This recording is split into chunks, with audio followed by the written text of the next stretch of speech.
Hey everybody, Health Coach Erin here. Today you are on my lunch break walk and talk, and we're going to do part 2 of extended talk we've been having on stress. The first part of our conversation was about symptoms and signs that you might experience if you are under chronic stress. And today, part 2 is more about the effects of that chronic stress inside the body and what that might mean for us long term.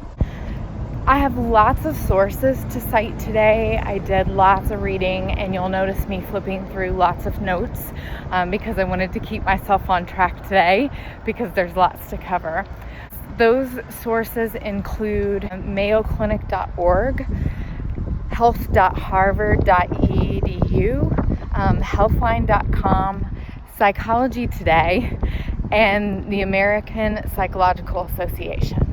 So lots of good, reliable sources for the information that we're talking about today.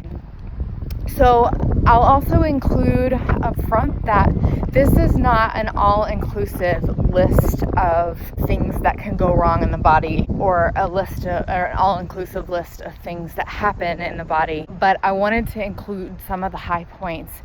And as always, I encourage you to do some of your own research and kind of educate yourself about these things, because this empowers us to have some added knowledge, and it helps us kind of take some control and some accountability when it comes to our own health and things that we can do to help ourselves, and that's really important. So first we'll kind of talk about a very generalized, and again, not all-inclusive, but a very generalized description of kind of what the stress response is in the body and what that means for our internal systems. So the stress response in us is a system of events, and it's a quick process that we don't, in those moments, actually take notice of, like, my hypothalamus has been triggered. This happens very quickly, and this response is meant to keep us safe and alive, and so we don't typically think through this as it happens, and again, it's a very quick response. But basically, first off, we encounter a threat, either real or perceived, but we encounter something that begins this trigger, this system's trigger in our body. It starts in other places in the brain, and of course our eyes and our ears do these perceptions, and synapses start firing in the brain, and a part of the brain called the hypothalamus gets alarmed. And so that kind of sets off a chain reaction through our nervous system in the body. The adrenal gland and the pituitary gland get involved and start pumping out chemicals. Our muscles tense, our breathing quickens, our heart rate and our blood pressure are elevated. Glucose increases in the bloodstream. Cortisol is released to keep us pumped up. Cortisol also affects body processes considered kind of non-essential during these times, and that can include some immune functions. Our blood vessels are dilated to pump more oxygen.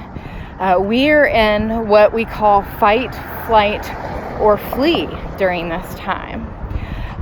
Eventually, when the threat, either real or perceived, passes, our parasympathetic nervous system begins to dial back this response, and things begin to normalize. The problem occurs when we have this stress response repeatedly over and over again. So as we've talked about kind of in the past, we would have these and sometimes now in certain instances, and certainly certain parts of our world, people are kind of constantly under actual threat for different reasons.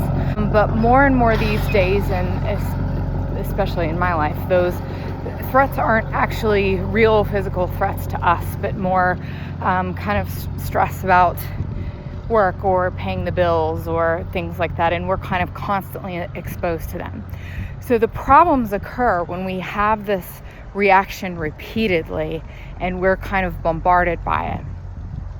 And over time, this chronic stress, if we are either experiencing it regularly and often, can begin to cause us long-term damage in the following ways, and this may occur in different ways. So, due to repeated exposure to this chronic stress over time, and exposure to those stress hormones continually, increased oxidation, inflammation, and increased heart rate, the heart and the blood vessels can really take a beating and become damaged. And this damage can cause heart attack, stroke, and hypertension or high blood pressure. We often hear it called high blood pressure. Our body can't regulate and metabolize glucose as effectively either, which leads to the second point, that chronic stress alters the production of and how our bodies accept insulin. Eventually, this can lead to insulin resistance and diabetes. So we've all heard of those disorders and diseases before, and chronic stress can certainly be a culprit in those. Chronic stress can also weaken gut health and pose risk for gastrointestinal issues and disease.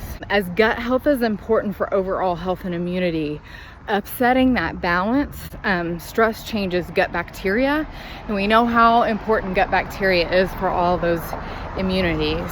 This can cause issues from the esophagus to the end of the colon, and some of these ailments include heartburn, acid reflux and GERD, ulcers, inflammatory bowel disease, IBS or irritable bowel syndrome, and kind of the list goes on. And those can become chronic issues for people and can really be debilitating.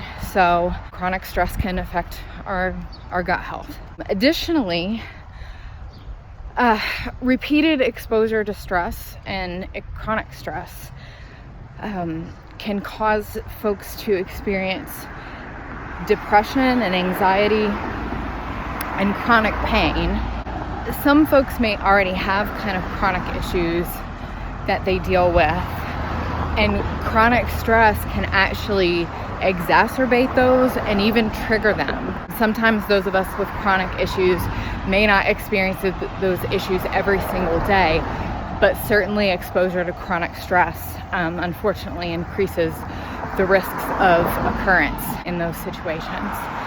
So one last point that I'll make about what can happen inside our bodies from exposure to chronic stress is changes in our sexual health and function and libido, and that counts for both men and women. So those are other systems that can be affected by chronic stress exposure. So as you can see, it's really important to try to get a handle on these issues because it literally can affect us from head to toe. And our bodies aren't meant to take the kind of continual exposure to those things. And so this is why learning how to manage this and get help when we need it is so important. But one of the most important points that I want to make as we're talking about this is that it is never too late to learn stress management strategies. And that is one of the great things about being human, is that we can continue to learn and educate ourselves and help ourselves. And I always iterate that sometimes just starting with the smallest changes can make a huge difference. So this is why experts exist. This is why we have people who study and learn and are there to help us and learn more about all of these things and how we can help ourselves. And so we owe it to ourselves and to our family members who love us and to one another to advocate for our health in this way. And there are lots of different stress management strategies. And like I said, every little bit helps. And so small changes end up making big, big results in the end. So thanks again for being with me today. And I'm here to help, so please reach out if you have additional questions or would like to know more resources or information. And certainly if you would like to talk about how we can implement stress management strategies into our days and into our lives. Have a great one, and I'll see you next time.